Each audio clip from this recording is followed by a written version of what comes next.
Assalamualaikum warahmatullahi wabarakatuh. Saya Dianti Arifudin dari kelas A semester 7. Di sini saya akan membahas mengenai review jurnal dari mata kuliah Sistem Informasi Geografis. Judul jurnal yang direview yaitu Sistem Informasi Geografis Pemetaan Kerusakan Jalan di Kabupaten Malang menggunakan metode Cummins. Yang pertama yaitu abstrak. Jalan adalah sarana transportasi darat yang berperan penting dalam sektor perhubungan untuk menghubungkan antara satu kota dengan kota lainnya, antara kota dengan desa, antara satu desa dengan desa lainnya. Adanya kerusakan jalan akan mempengaruhi keamanan dan kenyamanan pengguna jalan. Laporan dari warga dapat mempermudah pemerintah kabupaten untuk menindaklanjuti perbaikan jalan dengan adanya permasalahan tersebut.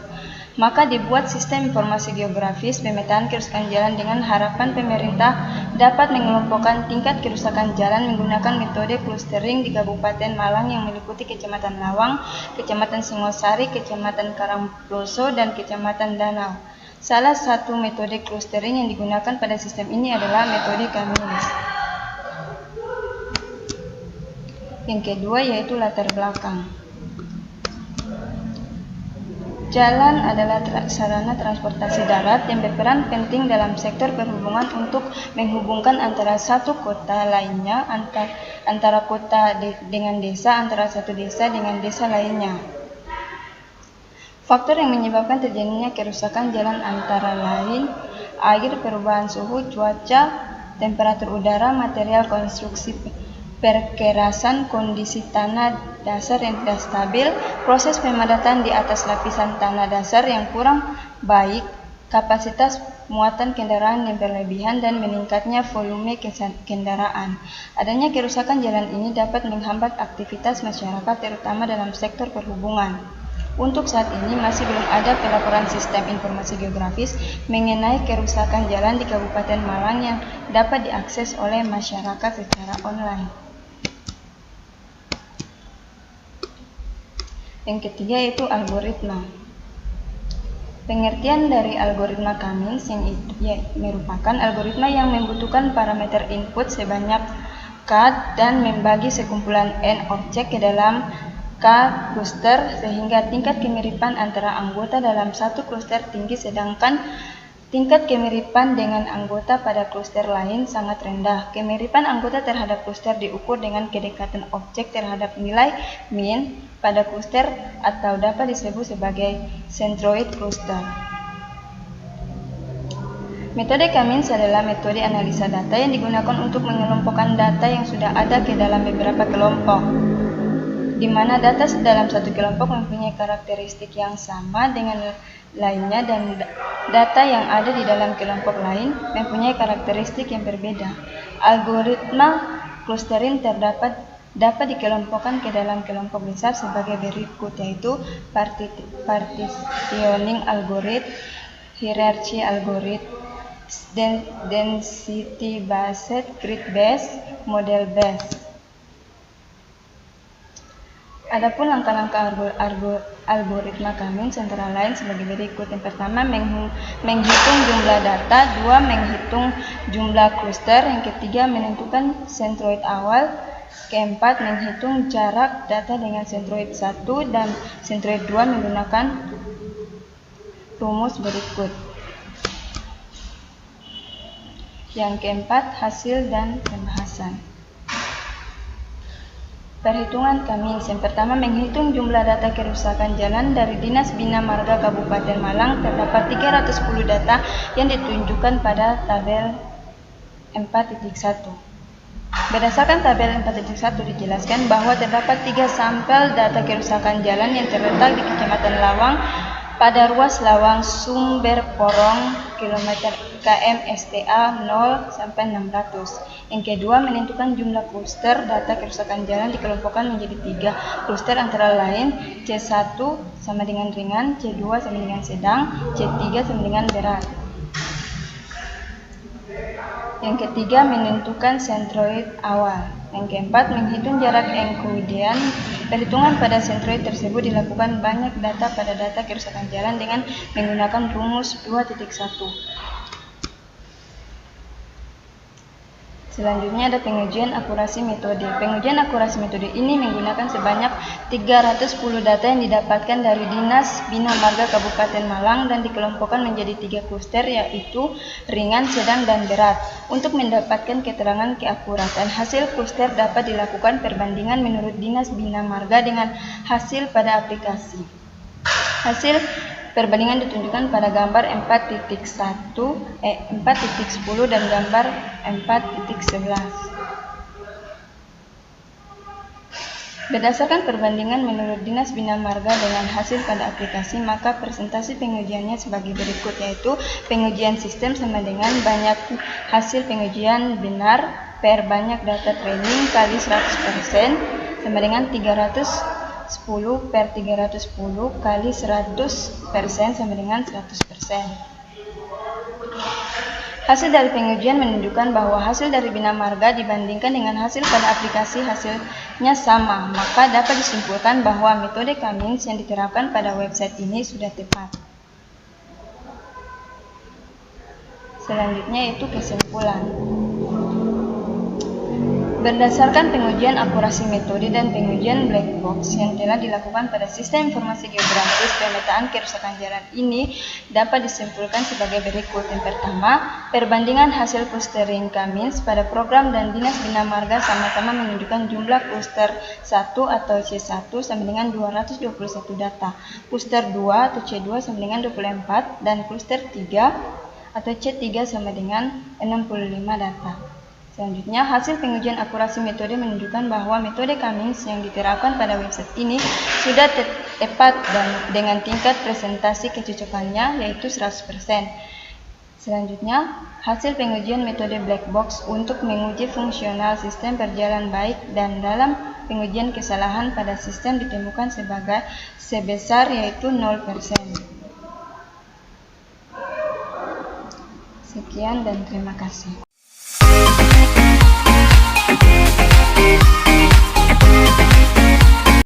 Ya, terima kasih atas kesempatan yang diberikan. Ya, yang kedua ini saya atas nama Justafinunti itu dengan NIM 13194010 kelas A semester 7, tugas sistem informasi geografis. Dengan jurnal yang saya ambil, sistem informasi geografis pemetaan warga kurang mampu di Kelurahan Karambesuki menggunakan metode KMS clustering. Penulis Muhammad Ali Hashim, Ahmad Faisal, dan FX Ari Wiwosono, tahun volume 5 nomor 1 Maret 2021. Dengan abstrak, kemiskinan menjadi salah satu permasalahan di negara berkembang. Bantuan sosial merupakan salah satu cara untuk mengurangi tingkat kemiskinan. Dengan itu, maka digunakan metode clustering. Yang digunakan dalam sistem ini adalah metode KMS clustering. Kriterianya yang digunakan pada pengelompokan data berupa umur, pekerjaan, pendidikan, dan tanggungan keluarga.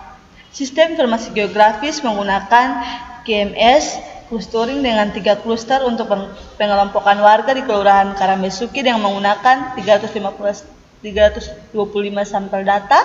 Terdapat hasil pengelompokan sebanyak 178 warga yang tidak layak menerima bantuan, 99 warga yang kurang layak menerima bantuan, dan 48 warga yang layak menerima bantuan. Kita masuk pada yang slide kedua, latar belakang. Pada kemiskinan merupakan salah satu masalah pada negara berkembang, termasuk Indonesia. Bantuan sosial merupakan salah satu cara untuk menanggulangi kemiskinan baik dari pemerintah maupun dari swadaya masyarakat. Di masa pandemi COVID-19 tahun 2020, juga banyak program bantuan sosial baik dari pemerintah maupun swadaya masyarakat. Dengan demikian, di masa pandemi ini juga banyak masyarakat Kota Malang yang berpendapat kalau bantuan sosial kurang tepat sasaran, seperti adanya penerimaan bantuan yang masih menggunakan data lama. Padahal data baru membuktikan kalau orang tersebut mampu. Ada juga penerima bantuan yang memiliki rumah layak, huni, maupun memiliki kendaraan bermotor. Oleh karena itu, dibutuhkan pemanfaatan di bidang teknologi dengan dibuatnya sistem yang dapat membantu pihak penyelenggaraan bantuan sosial dalam mencari masyarakat yang benar-benar kurang mampu. Oleh karena itu, dibutuhkan sistem dapat memberikan informasi secara detail kepada masyarakat yang kurang mampu. Dengan adanya sistem ini, diharapkan dapat merekomendasikan penerima bantuan lebih akurat dan tepat sasaran. Kita masuk pada algoritma. Algoritma yang saya gunakan di situ adalah algoritma Siemens. Algoritma Siemens merupakan salah satu metode penganalisaan data di mana data dalam satu kelompok mempunyai karakteristik yang sama, akan dikelompokkan menjadi satu kluster.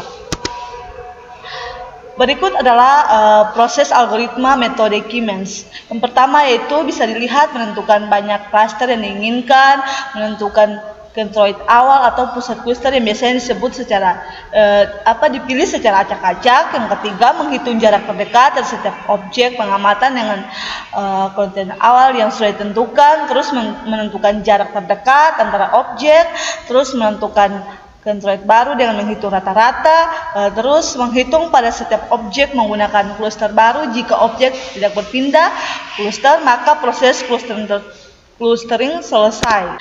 Kita akan masuk pada poin yang keempat, adalah hasil dan pembahasan. Pada hasil pembahasan itu, kita akan membahas pengelompokan hasil menggunakan metode clustering. Pada data pengujian menggunakan 4 atribut, yaitu umur atau UMM, tanggungan, pendidikan, dan pekerjaan. Berikut langkah perhitungan metode Siemens clustering dengan data warga Kelurahan Karambesuki. Yang pertama itu kita harus menetapkan jumlah kluster. Kluster yang ditetapkan ada 3, yang tidak layak mendapatkan bantuan atau C1, kurang layak mendapatkan bantuan itu C2, dan layak mendapatkan bantuan itu C3. Pertama, inisialisasi secara acak berdasarkan bobot kriteria. Ini adalah rumus yang sudah kita gunakan untuk menghitung jarak setiap data terhadap pusat kluster menggunakan perhitungan jarak menggunakan persamaan. Kita pindah yang kedua, ini adalah hasil perhitungan jarak data kemiskinan di kota Malang. Jadi kita akan menghitung kembali pusat kluster atau centroid dengan menggunakan rata-rata dari nilai data yang sama menggunakan persamaan. Jadi seperti ini adalah hasil dari perhitungan. Selanjutnya menghitung jarak masing-masing data dari ketiga centroid baru. Apabila klaster data berubah, maka perlu dilakukan iterasi lagi sampai data klaster tidak berubah. Ini seperti ini. Seperti hasilnya kita menghitung jarak iterasi. Yang berikut ada hasil pembentukan kluster. Dari hasil pembentukan kluster, iterasi terakhir sebagai berikut. Jadi ini adalah hasil dari atau menghitung data kemiskinan di kota Malang. Jadi keterangan seperti yang sudah dijelaskan pertama, bahwa C1 itu berarti kita menghitung tidak layak menerima bantuan. C2 itu kurang layak menerima bantuan. Yang ketiga, C3 itu layak menerima bantuan. Lanjut, hasil perbandingan clustering. Perbandingan ini menunjukkan tingkat akurasi pengelompokan data warga Karambesuki menggunakan Siemens clustering. Pengujian ini menggunakan data training sebanyak 325 data training yang didapatkan dari RW 03 Kelurahan Karambesuki yang dikelompokkan menjadi 3 kluster, yaitu tidak layak menerima bantuan, kurang layak menerima bantuan, dan layak menerima bantuan. Perbandingan data lama dengan hasil clustering terdapat pada tabel 4.4. Seperti ini adalah hasil perbandingan data yang dikumpulkan dan dikelompokkan. Ya. Selanjutnya, berdasarkan hasil perbandingan tadi, maka persentase pengujiannya sebagai berikut. Jadi ini adalah rumus yang digunakan untuk menghitung hasil pengujian data. Jadi hasil yang ditujukan dari pengujian kinerja sistem sangat baik. Menambah dan pengurangan data training mempengaruhi hasil kinerja sistem. Yang berikut adalah pengujian program dengan black box. Pada pengujian ini, program akan diuji fungsional fitur atau cara kinerja aplikasi. Penguji ini dilakukan untuk mencari kesalahan pada fitur-fitur aplikasi. Hasil pengujian program menggunakan metode black box ditunjukkan pada tabel 4.6. Jadi ini adalah dari hasil pengujian menggunakan black box. Ada pengujian, ada dia punya test case, ada hasil yang diharapkan, dan hasil sesuai dengan pengumpulan data-data. Yang terakhir adalah kesimpulan.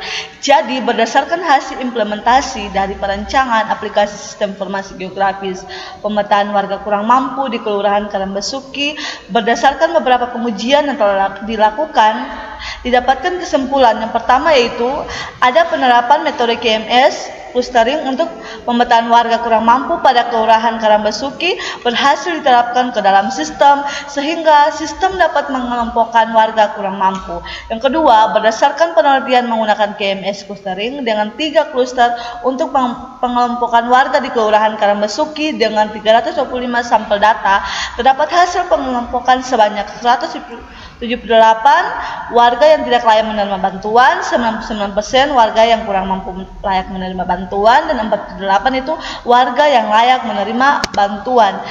Terus yang ketiga, hasil dari pengujian kinerja sistem dilakukan dengan membandingkan data pengelompokan secara manual dengan data pengelompokan pada sistem menunjukkan tingkat akurasi 91% pengelompokan warga yang kurang mampu pada wilayah RW 03 Karambasuki, sedangkan untuk pengujian fungsional menunjukkan hasil 100% dan semua menu dapat berjalan. Yang keempat, berdasarkan pengujian penggunaan yang memiliki sangat baik adalah 44%, yang memiliki baik 53%, yang memiliki cukup baik 3%, dan memiliki kurang baik 0%. Jadi itu mungkin kesimpulan dari jurnal yang saya ambil. Ya, terima kasih.